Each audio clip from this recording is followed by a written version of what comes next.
Awal mula sih saya belajar agama tuh di tahun 2019 ya. Kemudian ikut berapa coba untuk ngaji di ikut organisasi. Tadinya sih jamaah tabligh itu. Jadi kegiatannya khuruj, masuk ke masjid, dari ke masjid ajak orang untuk sholat. Nah kemudian setelah itu mulai muncul semangat lagi untuk belajar agama. Kemudian belajar lagi melalui online. Nah, di situ saya mendapatkan pemahaman yang dimana bisa dibilang itu radikal. Di situ saya mengenal Daulah Islamiyah. Di situ saya dapat juga pemahaman dari Ustadz Aman sebagai orang yang bisa dibilang beliau ini yang sering memberikan yang fikih mengenai sistem bernegara gitu. Jadi dari situ saya belajar, kemudian saya memahami bahwasannya sistem negara ini keliru gitu secara fikih menurut pendapatnya Ustadz Aman tadi. Sampailah saya ditangkap, kemudian menjalani hukuman, kemudian saya belajar lagi di dalam, ketemu dengan ustadz-ustadz yang ada di sana, terus buku-buku juga, sehingga saya akhirnya bebas dan kembali lagi kepada NKRI. Kalau untuk diskusi belum cukup lama ya, jadi mengenalnya tuh dari media sosial melalui Telegram juga, kemudian dari grup-grup yang ada di Telegram, beberapa channel-channel juga. Itu mulainya di tahun 2021 pertengahan lah. Nah, kemudian ditangkapnya tuh di tahun 2022 di bulan 10 Di Bali. di Bali. Kenapa kok ditangkap ini? Ditangkap karena terduga terlibat dengan kasus terorisme.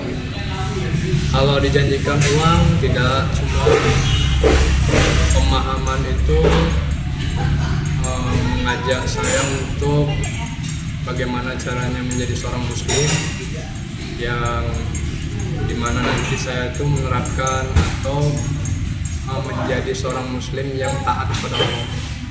Nah sementara di negara kita kan belum ada sistem hukum yang sesuai dengan Al-Quran gitu, seperti misalkan mencuri, dipotong tangannya atau sebagainya gitu. Nah dari situ saya tertarik gitu. Dimana Daulah Islamiyah itu membuat satu negara dengan sistem Islam gitu. Setelah tertangkap, kemudian saya banyak juga belajar di dalam, ternyata pemahaman Daulah itu dia sampai pada tingkat takfir gitu ya, sampai mengkafirkan saudara muslimnya hanya dikarenakan ketidakmampuan dalam penerapan syariat tadi, seperti hukum Islam itu tadi. Padahal yang dikafirkan ini dia bersyahadat, kemudian dia sholat juga, kemudian dia puasa, berhaji, bahkan dia membayar zakat juga. Nah, dari situ saya mulai sadar bahwasanya ini keliru. Rencana ke depan yang pasti saya pengen fokus untuk terus belajar yang pastinya, kemudian bekerja, terus berbakti kepada kedua orang tua yang pastinya, karena orang tua sudah tua dan ya pun masih ada lah, saya harus berusaha untuk jadi anak yang terbaik.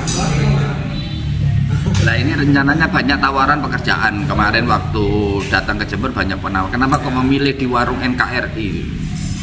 Ya mungkin karena pertama pemiliknya juga dari Pak Sony ya, beliau dari instansi BNPB juga.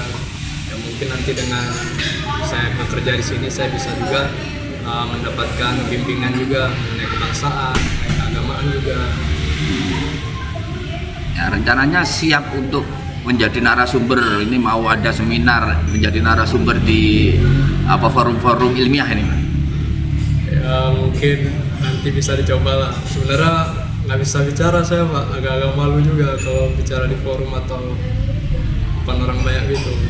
Tapi pengalamannya kan banyak, sehingga mengajak yang lainnya agar tidak terlibat. Ini saran untuk yang lainnya agar tidak masuk dalam jaringan terorisme ini. Saran saya untuk teman-teman atau siapapun, ketika kita belajar agama maka jangan hanya bermodalkan semangat saja, tapi kita perdalami lagi ilmu, dimana banyak sekali dalam agama ini perbedaan pendapat di antara ulama. Jadi jangan condong pada satu pendapat saja sehingga menyalahkan yang lainnya.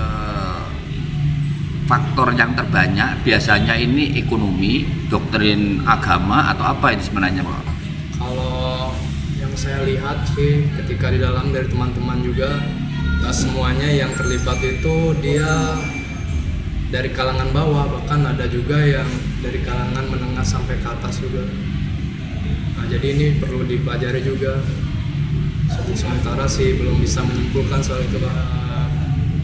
Mungkin ucapan terima kasih ya kepada teman-teman BNPT, Densus juga yang selama ketika saya menjalani ujian mereka selalu ada juga mensupport, memberikan saya kesempatan untuk belajar dan memberikan saya kesempatan untuk memberikan lapangan pekerjaan, pembinaan juga selama di dalam tahanan maupun di luar.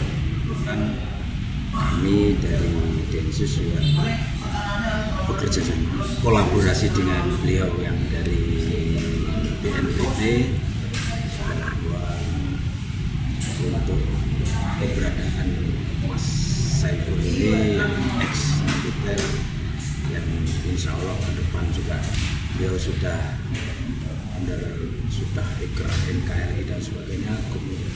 Harapan kami juga supaya beliau kembali ke jalan yang benar, tidak masuk ke jaringan yang sudah dilalui dan kebetulan juga sudah menjalani masa hukuman.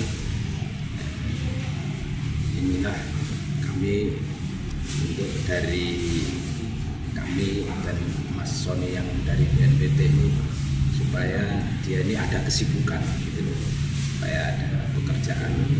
Mungkin di sini juga kebetulan ini adalah warung NKRI. Harapan kami dengan kesibukan ini beliau Mas Saiful ini bisa melupakan kejadian yang lama, termasuk supaya terlepas dengan jaringannya dan kembali ke jaringan.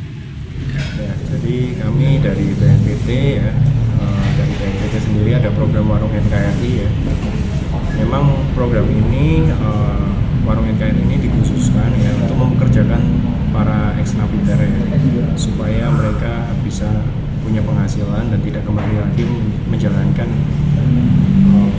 aksi-aksi terorisme, kembali ke dunia yang lamanya. Karena hubungan antara ekonomi ini yang cukup kuat ya, jadi bila mana dia ini mendapatkan kehidupan yang layak ya, harapan kita itu dari BNPT dan dari teman kita Densus ya 88 ya, beliau Bapak Saifullah ini tidak kembali ke kelompoknya yang radikalisme. Terus dari BNPT langkah-langkah berkenaan dengan pencegahan, tadi juga akan kolaborasi dengan Densus, akan membentuk seminar atau apa pelatihan. Jadi langkah-langkah kita ya, kita akan kolaborasi ya BNPT dengan Densus 88 ya, dengan Bang Toto ya, kita akan melakukan seminar dengan narasumber juga kita ikutkan Bapak Saifullah ex-napiter. Jadi Bapak Saifullah nanti akan menceritakan ya pengalaman ketika dia ini awal terekrut ya, beliau ditahan ya, terus akhirnya beliau sudah hijrah ke NKRI. Harapan kita adalah dari cerita pengalaman itu para mahasiswa ya, generasi muda ini tidak terlibat aksi-aksi terorisme.